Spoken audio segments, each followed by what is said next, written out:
Hello students, welcome to Magnet Brains Hindi. आशा करती हूँ आप सभी बहुत ही उत्साहित होकर पाठ 1 और मैग्नेट ब्रेन्स का बेसब्री से इंतजार कर रहे होंगे।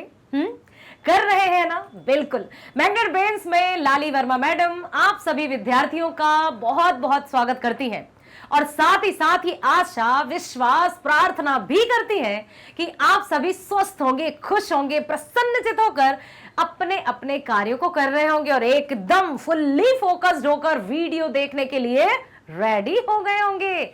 आशा करती हूं आपने आपके बिहार बोर्ड, जी हां, कक्षा 10वीं की ही बात कर रही हूं, सिलेबस ओवरव्यू देख लिया है, वीडियो देख लिया है ना। उसमें जितना भी हमने डिस्कशन किया था उसको भली भांति आपने सुना है और समझा है और ये भी समझ गए कि आपकी जो पाठ्य पुस्तिकाएं हैं, 2 मेन, गोधुली भाग 2 और पूरक पाठ्य पुस्तिका है वर्णिका, है ना, भाग 2। उसमें जितने भी पाठ हैं, जितनी भी कविताएं हैं, जितनी भी कहानियां हैं, उन सब के बारे में अब आपको इतना तो क्लियर है कि इतने चैप्टर्स हमें पढ़ना है और ये हमारे पाठ्यक्रम या सिलेबस में शामिल है। देखा है?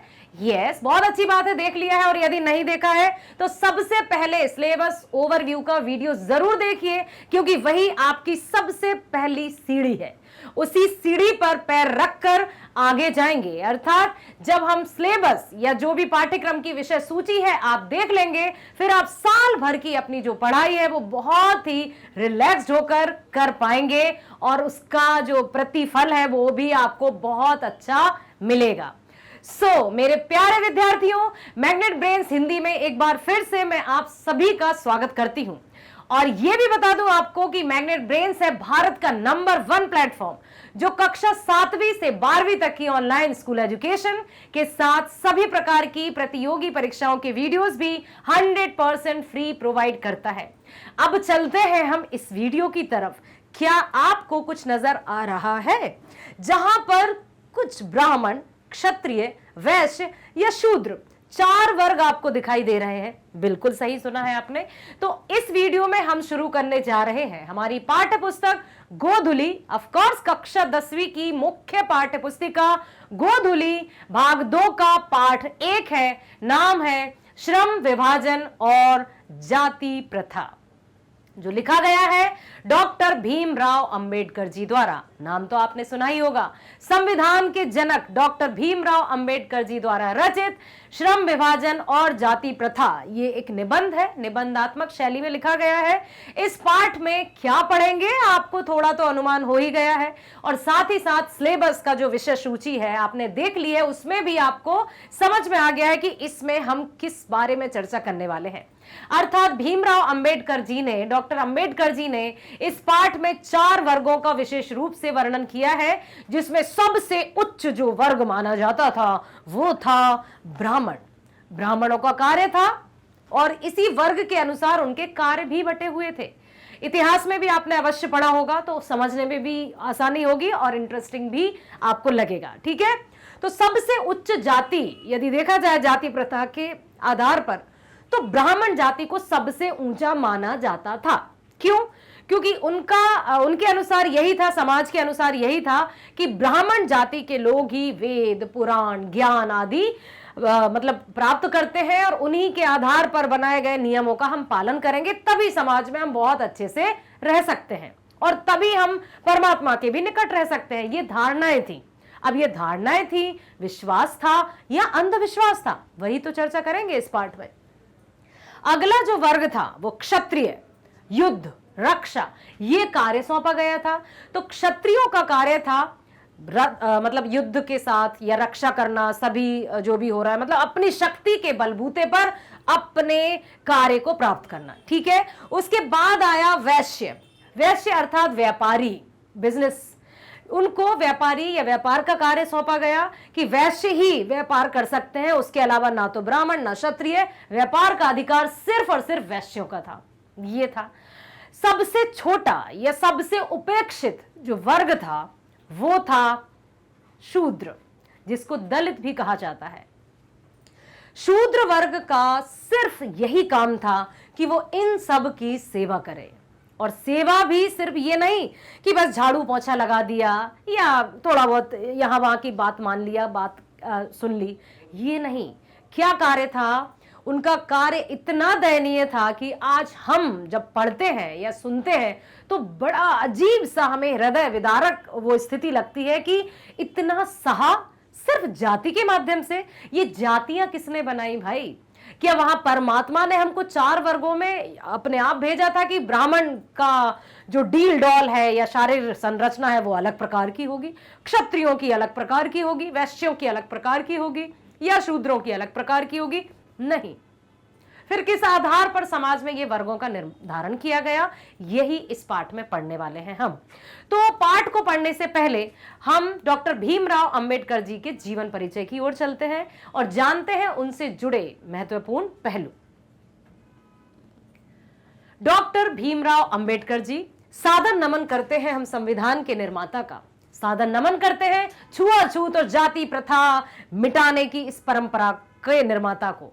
उन्होंने अपने ज्ञान के माध्यम से क्योंकि वे स्वयं भी एक दलित वर्ग में जन्म लिया था उन्होंने, और किस तरह से उन्होंने समाज की उपेक्षाओं को सहा, समाज में किस तरह से उनकी अवहेलना हुई, उन्होंने स्वयं ये सहा। कहते हैं ना कि जाके पांव ना पड़े वे भाई, वो का जाने पीड़ पर आई। उन्होंने स्वयं दुख सहे, कष्ट भोगे, तब कहीं जाकर उन्होंने अपनी जाति के उत्थान के लिए अनेक कार्य किए। पढ़ते हैं जीवन परिचय।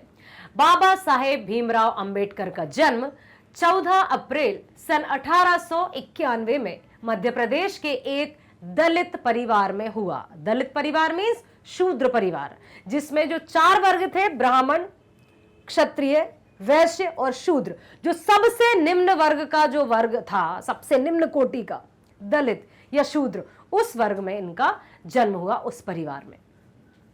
मानव मुक्ति के पुरोधोता बाबा साहेब अपने समय के सबसे सुपठित जनों में से एक थे। शिक्षा प्राप्त करना, अपने बलबूते पर अपनी पहचान निर्मित करना, एक बहुत ही अलग पहचान बनाई इन्होंने। और प्राथमिक शिक्षा के बाद बड़ौदा नरेश के प्रोत्साहन पर उच्चतर शिक्षा के लिए न्यूयॉर्क, अमेरिका, फिर वहां से लंदन गए। उन्होंने संस्कृत का धार्मिक, पौराणिक और पूरा वैदिक वाङ्मय अनुवाद के जरिए पढ़ा और ऐतिहासिक सामाजिक क्षेत्र में अनेक मौलिक स्थापनाएं प्रस्तुत की। साथ ही साथ सब मिलाकर वे इतिहास मीमांसक, विधिवेत्ता, अर्थशास्त्री, समाजशास्त्री, शिक्षाविद तथा धर्म दर्शन के व्याख्याता बनकर उभरे। स्वदेश में कुछ समय उन्होंने वकालत भी की। जी हाँ, ठीक है। ये हुआ कि धीरे धीरे जब वे पढ़ाई करते गए तो उन्होंने अपनी वकालत भी स्टार्ट कर दी थी। समाज और राजनीति में बेहद सक्रिय भूमिका निभाते हुए उन्होंने अछूतों, स्त्रियों और मजदूरों को मानवीय अधिकार एवं सम्मान दिलाने के लिए अथक संघर्ष किए। अथक समझते हैं ना, बिना थके।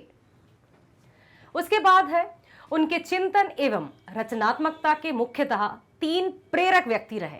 कहते हैं ना, हर एक सफलता के पीछे या हमारी सफलता के पीछे कोई ना कोई तो रहता है। तो इसी तरह से इनके प्रेरक रहे बुद्ध, कबीरदास जी और ज्योतिबा फूले। भारत के संविधान निर्माण में उनकी महती भूमिका और एकनिष्ठ समर्पण के कारण ही हम आज उन्हें भारतीय संविधान का निर्माता कहकर श्रद्धांजलि अर्पित करते हैं।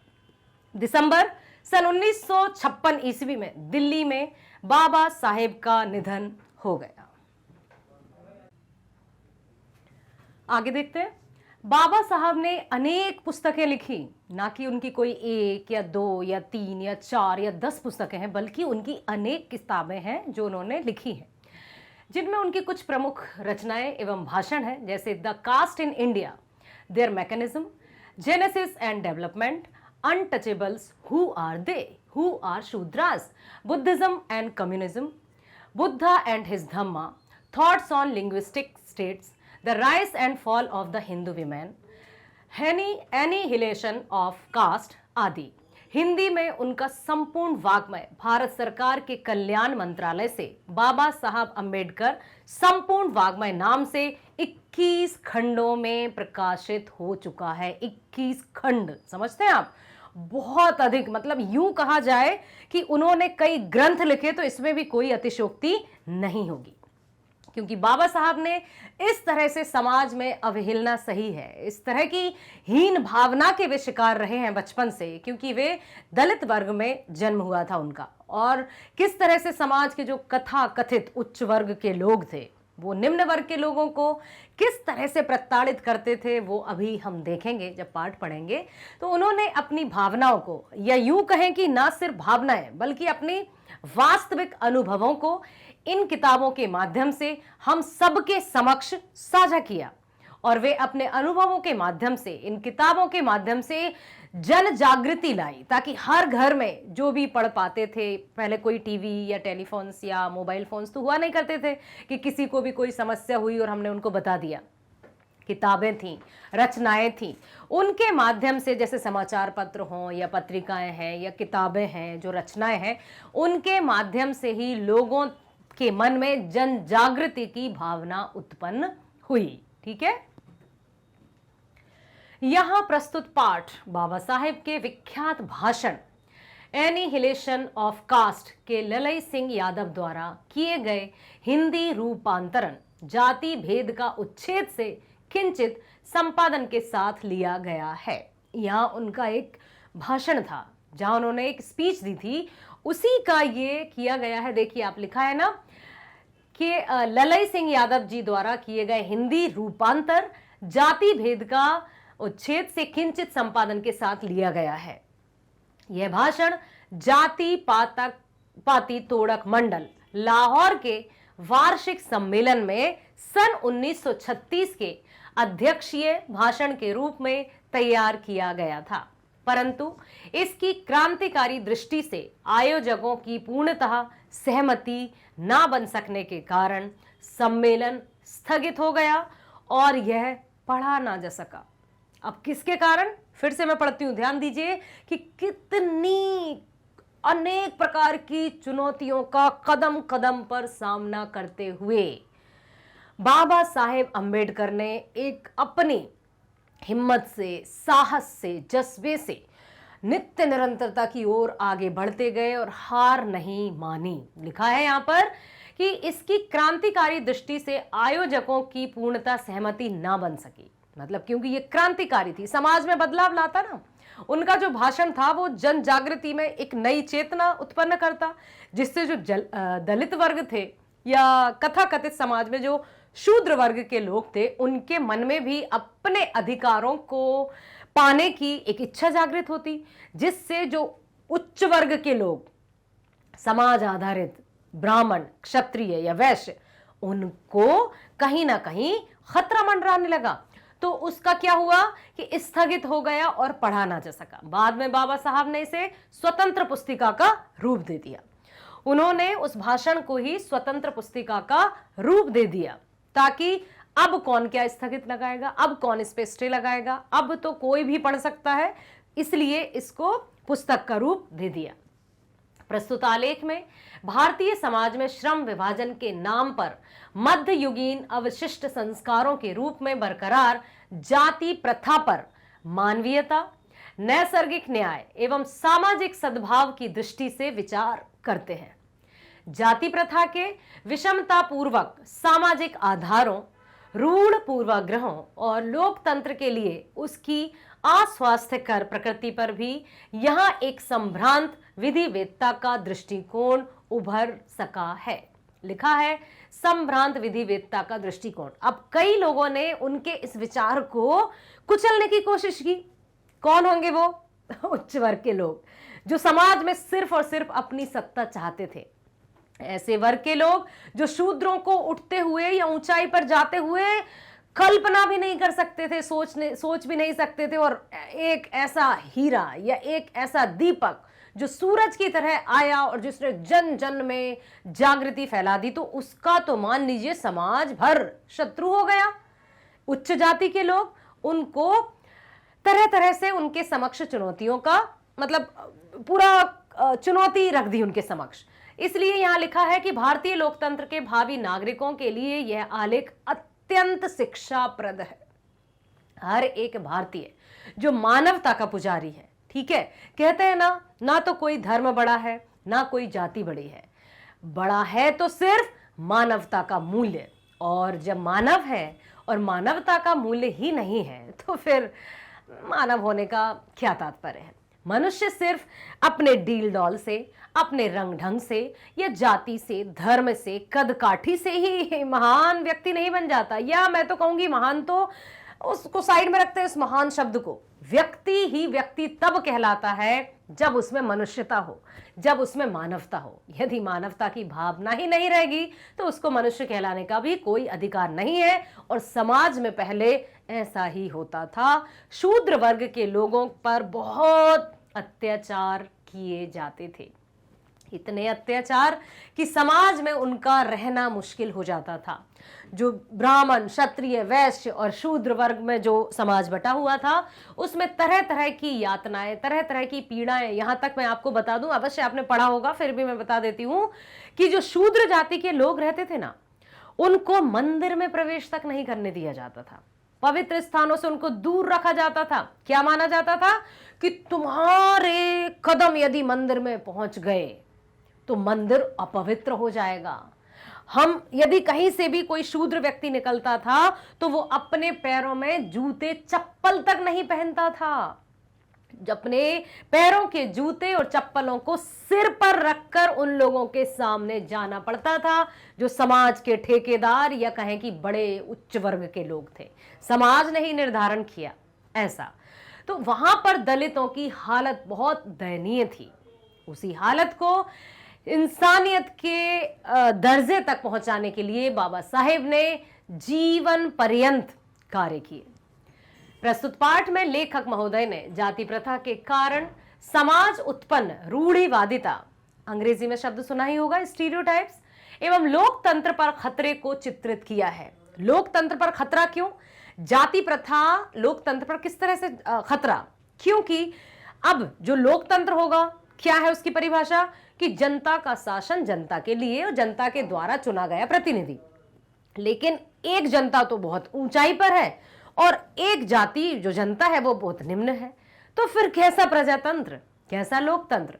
लोकतंत्र का अर्थ है समानता, और वहां तो समानता का सा भी नजर नहीं आता है। तो यहां पर आज के वैज्ञानिक युग में भी जातिवाद के पोषकों की कमी नहीं है। ऐसा नहीं है कि पूरी तरह से जातिवाद एकदम परिवर्तित हो गया है, यह समाज में पूर्ण रूप से क्रांति आ गई है, कोई जाति पात नहीं है। लेकिन हाँ, अब यह माना जाता है कि जो भी विकसित एरियाज हैं भारत के, या उनमें तो जातिवाद अब नहीं है, लेकिन ऐसे कई एरिया हैं, ऐसे कई क्षेत्र हैं जहां पर आज भी छुआछूत जैसी या जाति प्रथा जैसी कुरीतियों का पालन किया जाता है।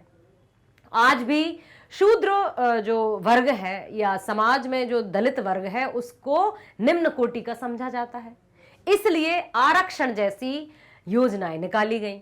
अब जब आरक्षण जैसी योजनाएं चली तो उसके कारण समाज के जो उच्च वर्ग के लोग थे उनके मन में तो जैसे आग दहक गई और वो इसका बहिष्कार करने लगे। धीरे धीरे अब देखिए क्या होता है। आज के वैज्ञानिक युग में भी जातिवाद के पोषकों की कमी नहीं है। उनका तर्क है कि आधुनिक समाज कार्यकुशलता के लिए श्रम विभाजन को आवश्यक मानता है, चूंकि जाति प्रथा भी श्रम विभाजन का दूसरा रूप है। बिल्कुल, क्योंकि श्रम विभाजन मतलब कार्य करने का भी अपना एक विभाजन की तुम्हें यही करना है, तुम्हें यही करना है। ब्राह्मण पूजा करेंगे, क्षत्रिय रक्षा करेंगे, वैश्य व्यापार करेंगे और शूद्र सिर्फ सेवा करेंगे। ये क्या है? श्रम का भी विभाजन, वो भी जाति प्रथा के आधार पर। तो यहां लिखा है कि चूंकि जाति प्रथा भी श्रम विभाजन का दूसरा रूप है, परंतु जाति प्रथा के कारण श्रमिकों का अस्वाभाविक विभाजन विभाजित वर्गों को एक दूसरे की अपेक्षा ऊंच नीच भी करार देती है, जो विश्व के किसी भी समाज में नहीं पाया जाता। तो भारत में ही क्यों, जिसको विश्व गुरु की उपाधि दी गई, जो संस्कृति की धरोहर है, जो विश्व भर में प्रसिद्ध है अपनी रीति रिवाजों के लिए, फिर यहां पर ऐसी कुरीतियां क्यों? क्यों इतना भेदभाव कि इंसान इंसान को इंसान नहीं समझ रहा है? अस्वाभाविक श्रम विभाजन के कारण मनुष्य स्वतंत्र रूप से अपनी पेशा का चुनाव नहीं कर सकता। मतलब उसको अपनी रुचि या अपने स्वभाव के अनुसार अपना पेशा या अपना व्यवसाय चुनने का कोई अधिकार नहीं है, उसको जाति के अनुसार वही करना होगा जो जाति में किया जाता है। ये कैसा है? ये था। माता पिता के सामाजिक स्तर के अनुसार पेशा निर्धारित कर दिया जाता है कि माता पिता क्या करते हैं। यदि माता पिता मजदूरी करते हैं तो बच्चे को भी मजदूरी करनी होगी। आपने सुना होगा ना, वो बंधुआ मजदूर नामक शब्द सुना है, बंधुआ मजदूर, कि यदि पिता मजदूर है तो उसके जो संतान है उस पर भी ठप्पा लगा दिया जाता था कि तुम पिता की मृत्यु के बाद या पिता के जाने के बाद या पिता के बूढ़े होने के बाद तुम्हें ये मजदूरी करनी पड़ेगी। शिक्षा से वंचित रखा, क्योंकि शिक्षा यदि आती प्रचार प्रसार में तो सब शिक्षित होते और अपने अपने अधिकारों को जान पाते, तो उनका विरोध भी करते, इसलिए शिक्षा से बहुत दूर रखा गया। अब बताया है कि मनुष्य को जीवन भर के लिए एक पेशे में बांध भी देती है, भले ही पेशा अनुपयुक्त और अपर्याप्त होने के कारण वे भूखे ही क्यों न मर जाएं, लेकिन जाति के आधार पर उनका विभाजन किया गया कि किसान का बेटा किसानी करेगा, मजदूर का बेटा मजदूरी करेगा, क्षत्रिय का बेटा रक्षा करेगा, ब्राह्मण मतलब ज्ञानी ही होंगे। किसने कह दिया भाई? हाँ, यदि पढ़ेंगे नहीं लिखेंगे नहीं तो फिर क्या होगा? नहीं, वो तो ब्राह्मण के घर में यदि जन्म लिया है तो वो बहुत ज्ञानी है और उसके चरण धोकर पीना पड़ेंगे। ये सारी कुरीतियां जो समाज में फैली हुई थी, इसके कारण समाज में विषमता ऐसी फैली कि व्यक्ति ने व्यक्ति को व्यक्ति समझना ही बंद कर दिया। मनुष्य को जीवन भर के लिए एक पेशे में बांध देती है, भले ही पेशा अनुपयुक्त हो, अपर्याप्त हो और भले ही लोग भूखे मर क्यों न जाएं। पैतृक पेशा में वह पारंगत नहीं हो सकते, इसके बाद भी चुनाव करना पड़ता है। जाति प्रथा भारत में बेरोजगारी का एक प्रमुख एवं प्रत्यक्ष कारण बनी हुई है। उस समय की बात की जाए तो वो जो समय था उसके में जाति प्रथा कहा जाए कि मतलब जो विकास है वो कहां से होगा जब समाज ही आपस में इस तरह से लड़ रहा है, अपने आप को ऊंचा ठहरा रहा है, दूसरों को निम्न समझ रहा है, तो किस तरह से समाज में एकता का विकास होगा? और जब सब एक भाव से कार्य नहीं करेंगे तो वो राष्ट्र विकास कैसे करेगा? इस प्रकार हम देखते हैं कि श्रम विभाजन की दृष्टि से भी जाति प्रथा गंभीर दोषों से युक्त है। आज के उद्योगों में गरीबी और उत्पीड़न इतनी बड़ी समस्या नहीं है जितनी यह है कि बहुत से लोग निर्धारित कार्य को अरुचि के साथ विवशतावश करते हैं। अरुचि मतलब समझते हैं, इंटरेस्ट नहीं है, शौक नहीं है, लेकिन चूंकि जाति का यही पेशा है तो करना पड़ेगा। क्या मजबूरी है भाई? मान लीजिए किसी ब्राह्मण घर में जन्मा व्यक्ति, उसको मतलब कला प्रदर्शन इन सब का शौक है, लेकिन वो नहीं चुन सकता। वहीं शूद्र परिवार में जन्मा कोई बच्चा जिसको बहुत ज्ञान है, जो बहुत बुद्धिमान है, लेकिन वो वेद पुराण की शिक्षा ग्रहण नहीं कर सकता। ये क्या है? यही तो था। अब लिखा है, ऐसी परिस्थिति में स्वभावतः मनुष्य को दुर्भावना से ग्रस्त रहकर टालू काम करने और कम काम करने के लिए प्रेरित करती है। मतलब टाल दो, बस हो जाए, करना ही तो है, कर दो। ये नहीं कि काम कर्म अलग है, कि किसी भी कार्य को कर देना इज डिफरेंट थिंग, बट किसी भी कार्य को अच्छे से पूरा करके उसके परिणाम की चिंता करना या परिणाम के बारे में सोच कर करना इज वेरी डिफरेंट थिंग। तो कोई भी, जैसे नहीं कहते कि शिक्षा सभी प्राप्त करते हैं, व्यवसाय सभी करते हैं, लेकिन चमकते क्या सभी हैं? नहीं। आसमान में तारे तो बहुत होते हैं लेकिन चांद सिर्फ एक होता है। और यहां पर मैं ये बताना चाहती हूं आपको कि मेहनत से कार्य करने वाले बहुत कम लोग होते हैं, सिर्फ टालने वाले लोग ज्यादा होते हैं कि चलो जाना है चले जाओ, ड्यूटी ही तो करना है।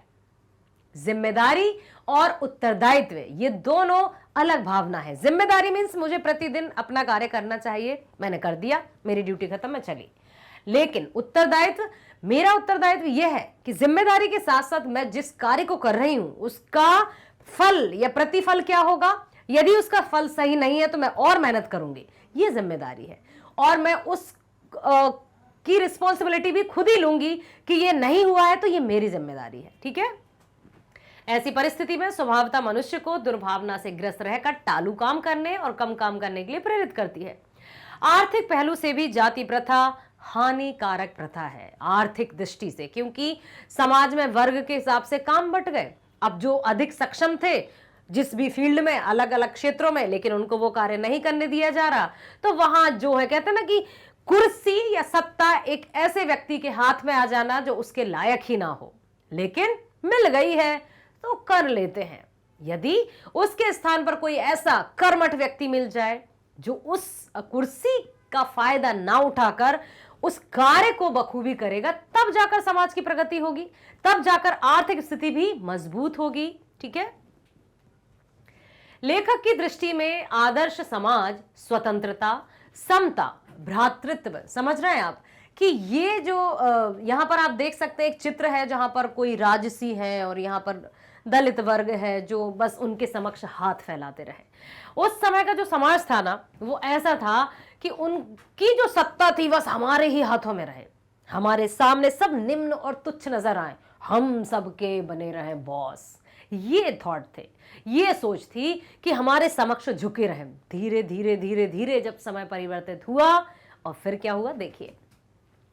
लेखक की दृष्टि में आदर्श समाज स्वतंत्रता, समता, भ्रातृत्व पर आधारित होगा। एक आदर्श समाज की रचना किस पर आधारित होगी? स्वतंत्रता पर। मतलब सभी, हर एक व्यक्ति, चाहे वो किसी भी जाति का हो, किसी भी वर्ग का हो, वो स्वतंत्रता पूर्वक अपने कार्य को चुनेगा, अपने अनुसार अपने कार्य में पूरी तरह से लगनशील रहकर निरंतरता के साथ उसमें अपना समर्पण भाव देगा, तो उसका परिणाम बहुत अच्छा होगा। समता, किसी भी प्रकार की विषमता को ध्यान में ना रखते हुए समानता की भावना। भ्रातृत्व मतलब भाईचारे की भावना, मिलजुल कर साथ काम करना होगा, तभी जाकर एक आदर्श समाज की स्थापना होगी। भ्रातृत्व अर्थात भाईचारे में किसी को क्या आपत्ति हो सकती है। आदर्श समाज में गतिशीलता होनी चाहिए, कंटिन्यूटी होनी चाहिए, कंसिस्टेंसी होनी चाहिए। ठीक है, कि वांछित परिवर्तन समाज के एक छोर से दूसरे छोर तक संचारित हो सके। दूध पानी के मिश्रण की तरह भाईचारे का यही वास्तविक रूप है। भाईचारे का अर्थ ये नहीं कि मैं बड़ा हूं तू छोटा है, नो, मैं नहीं, हम वाली जो भावना होती है वो भाईचारे की भावना कहलाती है।